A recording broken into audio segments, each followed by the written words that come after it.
నమస్తే, welcome to jobless women. ఈరోజు మనం భాష ఎలా తయారు చేయాలో ఈజీగా చెప్తానండి. సో ఎవరికైనా ఖచ్చితంగా ఇంట్రెస్ట్ ఉంటే మీరు కూడా ఇంట్లో ట్రై చేసుకోవచ్చు. చిన్న చిన్న కొలతతో, అంటే కొంచెం కొలతలతో ఎలా తయారు చేసుకోవాలి ఈజీగా అని చెప్పి నేను చూపిస్తాను. ఎవరికైనా ఇంట్రెస్ట్ ఉన్న వాళ్ళు, ఎట్లా ఉగాది వస్తుంది కాబట్టి స్వీట్ చేసుకోవచ్చు, ఎంచక్కా హ్యాపీగా తినచ్చండి. చాలా బాగుంటుంది, ఈజీగా కూడా చేసుకోవచ్చు అండి. ఎక్కువ కష్టం అయితే ఏముండదు, ఎక్కువ ఇంగ్రీడియంట్స్ కూడా ఏముండవండి. సింపుల్ ఇంగ్రీడియంట్స్ చాలా ఈజీగా చేసుకోవచ్చు. ఎవరైనా ఇంట్రెస్ట్ ఉన్న వాళ్ళు ఖచ్చితంగా చేసుకోండి. సో ఇప్పుడు ఫస్ట్ పాకం పెట్టుకుందామండి. 1 కప్ ఆఫ్ షుగర్ తీసుకుందాం. అలాగే 1 కప్ ఆఫ్ వాటర్ తీసుకొని సన్న మంట మీదే మనం బాగా పాకాన్ని బాగా మరగనివ్వాలండి. ఎక్కువ మరగనవ్వాల్సిన అవసరం లేదు, జస్ట్ పాకం చక్కెర కరిగితే సరిపోతుంది. అలాగే 1 కప్ ఆఫ్ మైదా తీసుకున్నాం. అలాగే కొంచెం బేకింగ్ సోడా, అలాగే ఇంకొక చిటికెడు మనం వంట సోడా, అలాగే 2 స్పూన్ల ఆఫ్ ఆయిల్ వేసుకొని బాగా మిక్స్ చేసుకోవాలి. అలాగే పెరుగు కూడా 2 స్పూన్లు వేసుకోవాలండి. వేసుకొని ఇది నార్మల్ పెరుగే వేసుకోవాలండి, అంటే పుల్లటి పెరుగు అవేం అక్కర్లేదు. అలాగే మనం పాకం పెట్టాం కదా, దాంట్లో యాలక్కాయల పొడి వేసుకొని మిక్స్ చేసుకుంటే చాలా బాగుంటుందండి, ఫ్లేవర్ బాగుంటుంది. ఇంకా బాగా ఈ ఫ్లోర్ని బాగా మిక్స్ చేసుకొని లైట్గా, అంటే ఇంకా బాగా ఇది బాగా మిక్స్ అయిన తర్వాత లైట్గా వాటర్ వేసుకుంటే చాలండి. ఎక్కువ వాటర్ వేసుకుంటే మళ్ళీ ఎక్కువ మెత్తగా వచ్చేస్తుంది, జిగురుగా వచ్చేస్తుంది. సో మితంగా చూసుకొని వాటర్ వేసుకోండి, నార్మల్ వాటర్ అయితే చాలు. ఇట్లా మెత్తగా కలుపుకోవాలండి, కనిపిస్తుంది కదా. ఇంకా కలుపుకొని నీట్గా పక్కన ఒక 10 నిమిషాలు సైడ్ తీసి పెట్టుకోవాలి. పాకం జస్ట్ పాకం అయితే చాలండి, జస్ట్ మన తీగ పాకం అలా అంతా అవసరం లేదు, జస్ట్ జిగురులాగా వస్తే చాలు. నేను ఆయిల్ పోసి పెట్టుకున్నానంటే అస్సలు, అంటే లో ఫ్లేమ్లోనే అవి హీట్ అవ్వాలన్నమాట. సో ఇంకా 10 మినిట్స్ తర్వాత నేను బాగా పిండిని బాగా మిక్స్ చేసుకొని నేను చక్కగా ఉండలు చేసుకొని ఇంకా నిదానంగా మనం బాదుషాల్ని చేసుకోవాలండి. ఆయిల్ కూడా ఎలా ఉండాలంటే మినిమం, అంటే ఒక 20 డిగ్రీస్లో హీట్ అవుతుంటే చాలు, చాలా తక్కువలో హీట్ అవ్వాలండి. ఎక్కువ హీట్ అయిందంటే బాదుషా మాడిపోతుంది. సో చూస్తున్నారు కదా, అటు ఇటు జస్ట్ ప్రెస్ చేసుకోవాలి. బాదుషా జస్ట్ హోల్ అయితే చేయకూడదు, ప్రెస్ చేసి పెట్టుకోవాలి. సో అలా అన్నీ చేసి పెట్టేసుకున్నానండి. ఇప్పుడు అది చూడండి ఎలా ప్రెస్ చేస్తాను, జస్ట్ అట్లా 2 చేతులతో దగ్గరకు అనేసి జస్ట్ అలా అటు ఇటు జస్ట్ అట్లా ప్రెస్ చేస్తే చాలు, హోల్ అయితే రానక్కర్లేదండి.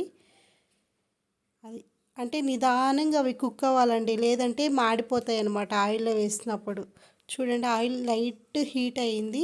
సో బాదుషాలన్నీ వేసేసుకుందాం. అసలు మనం స్పూన్ కూడా మనం పెట్టకూడదు అనమాట, స్పూన్ పెడితే మళ్ళీ అవి విరిగిపోతాయి. సో బాగా అవి వాటర్ ఆయిల్లోనే బాగా ఇదైపోతే పైకి లేస్తాయి. అప్పుడు మనం నిదానంగా వాటిని టర్న్ చేసుకుంటే సరిపోతుంది అనమాట. చూడండి ఎంచక్క ఉడుకుతూ ఉన్నాయి. మనం ఎక్కువ స్పూన్ వేసి ఎలా అంటే అలా తిప్పామంటే అవి మాడిపోతాయండి, ఇరిగిపోతాయి. చాలా స్మూత్గా ఉంటాయి కదా, సో ఇరిగిపోతాయి. సో ఇప్పుడు బాగా చూడండి, మనం కలర్ కూడా యూజ్ చేయలేదు, చూడండి ఎలా వచ్చేసాయో. బాదుషా చూస్తుంటేనే చాలా అందంగా ఉన్నాయి. సో వెంటనే ఇంకా కుక్ అయిపోయినట్టే అండి, ఆల్మోస్ట్ అయిపోయిన తర్వాత మనం డైరెక్ట్గా మనం పాకంలోకి వేసేసుకుంటే సరిపోతుంది. వేసుకొని మినిమం ఒక 10 మినిట్స్ కానీ 20 మినిట్స్ కానీ మనం క్లోజ్ చేసి పెట్టుకుంటే సరిపోతుందండి బాదుషాని. మరీ ఎక్కువసేపు అక్కర్లేదు. ఇది మైదా పిండితో చేశానండి. సో గోధుమ పిండితో కూడా చేసి చూపిస్తాను ఎప్పుడైనా. సో మితంగా చేసుకోండి, చూడండి, ట్రై చేయండి, నచ్చితే ఇంకొన్ని చేసుకోండి. ఓకేనా అండి. ఇంకా మనం ఇట్లా వాటర్లో అదే కొంచెం లోపలికి మునిగేటట్టుగా అంతా మిక్స్ చేసి పెట్టుకోండి. బాదుషాలని పెట్టుకునేటప్పుడు జస్ట్ ఒక 10 to 15, 20 మినిట్స్ అయితే సరిపోతుందండి, బాగా వచ్చేస్తాయి. చాలా బాగున్నాయండి, చూడండి టేస్ట్. చూడండి ఎంత మెత్తగా అయిపోయాయో, మీకు ఒకటి వేసి చూపిస్తాను. కాలిపోతుంది.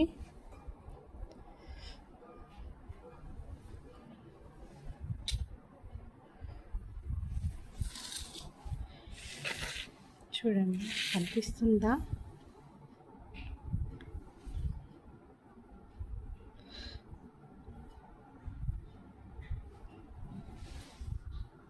20 మినిట్సే పెట్టానండి.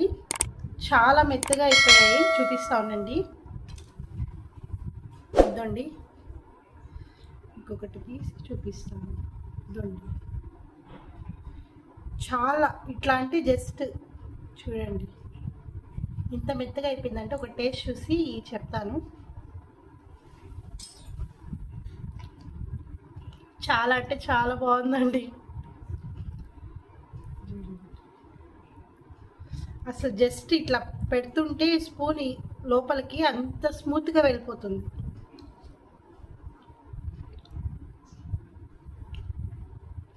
ఎంత మధురంగా ఉన్నాయంటే అంత బాగున్నాయండి. మీరు ఖచ్చితంగా అయితే ట్రై చేయండి.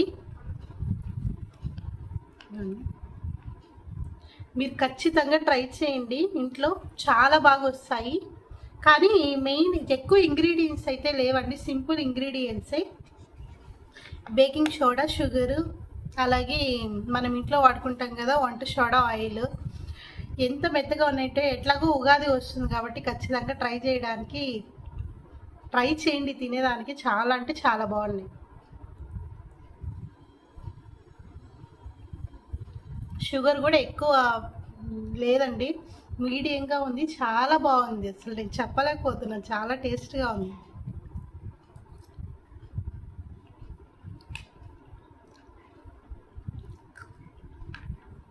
మా హస్బెండ్ కూడా లేరండి, అంటే మీకు నేనే కాదు తను టేస్ట్ చేసి చూపించేదానికి బాగుంటుంది. నేనంటే మళ్ళీ మీరు ఏమైనా తప్పుగా ఉన్నా కూడా కరెక్ట్గా చెప్తున్నారేమో అని చెప్పేసి అనుకుంటారు కదా, అందుకని చెప్తున్నాను. అసలు ఫ్రాంక్ చూడండి, ఇట్లా ప్రెస్ చేస్తే మనకి అంత మెత్తగా ఉందన్నమాట.